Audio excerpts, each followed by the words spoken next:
मी तर ठरवलं आहे की लग्न कार्य सप्ते यांना जात नाही मी. कारण मग मी जर ते करत बसले तर मी म्हणतोच होईन, तुम्ही म्हणतोच मला उपाधी पण देऊ नका आणि चांगली सिन्सिअर म्हणतोय खरी खोली.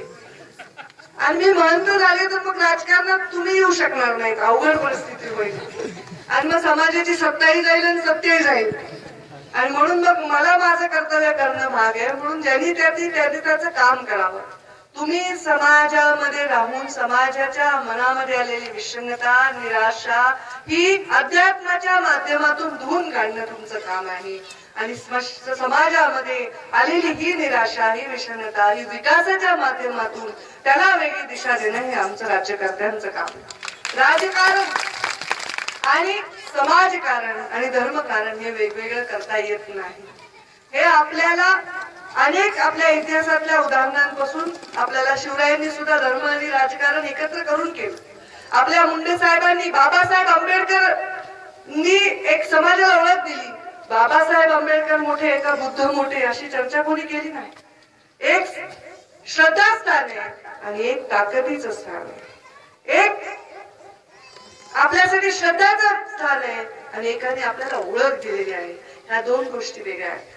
गोपीनाथ गड हा या गडांसारखा नाही. हा गड हे सांगतो की एक ऊसतोड कामगारांचा मुलगा हा कारखानदार होऊ शकतो हे सांगण्याचं काम गोपीनाथ गड. गोपीनाथ गड हा धार्मिक गड नाही.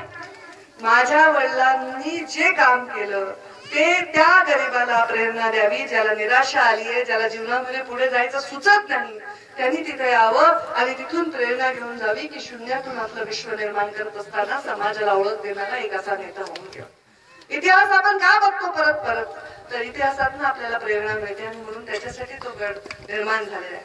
तो एक राजकीय गड आहे, तो एक सामाजिक गड आहे, तो धार्मिक गड नाही. कारण मुंडे साहेब हे भगवान बाबांचे भक्त होते. मुंडे साहेबांनी मला भगवान बाबांची भक्ती शिकवली. मला मुंडे साहेबांनी भगवान गडावर पहिल्यांदा नेलं. ते वेळ माझ्यामध्ये अजूनही कायम आहे. अजूनही मी भगवान गडावर गेल्यानंतर मला तिथून ताकद मिळते, तिथून प्रेरणा मिळते. मी गहिनीनाथ गडावर मुंडे साहेबांनी सांगितलं मला की पंकजा दरवर्षी तुला जावं लागेल. वामन भाऊंच्या चारित्र्याशी मी जवळ आले, त्यांचा परिचय झाला आणि म्हणून गेले. म्हणजे एका परळीत जन्मलेली मुंबईत वाढलेली आणि अमेरिकेत राहिलेली मुलगी भगवान गडाच्या आणि गहिनीनाथ गडाच्या वामन भाऊच्या आणि भगवान बाबांच्या जवळ येण्याचं काहीच कारण नाही. अशा अनेक तरुणांना यांच्या